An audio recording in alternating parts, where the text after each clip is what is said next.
119 నియోజకవర్గాల్లో మన 33 జిల్లాల్లో ప్రతి ఒక్క కార్యక్రమం కాంగ్రెస్ పార్టీ ఐవైసీ నుంచి ఏదైతే ఇచ్చిన ప్రతి ఒక్క కార్యక్రమాన్ని గ్రామ స్థాయిలో, బూత్ స్థాయిలో, మండల స్థాయిలో, ఇలా నియోజకవర్గ స్థాయిలో రాష్ట్ర మొత్తం తిరుగుకుంటూ ఇలా ప్రతి ఒక్క సమస్య పైన అన్న ప్రతి చిన్న సమస్య కూడా ఇలా చేసిండు. సమస్యలను ప్రభుత్వానికి మెడలు వంచే విధంగా భారతదేశం బీజేపీ ప్రభుత్వం ఇలా మోడీ గారి ప్రభుత్వం ఇలా ప్రజలను ఇలా 10 సంవత్సరాల నుంచి పీడిస్తున్నది.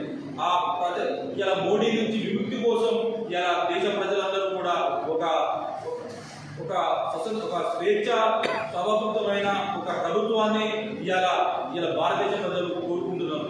ఇలా దేశం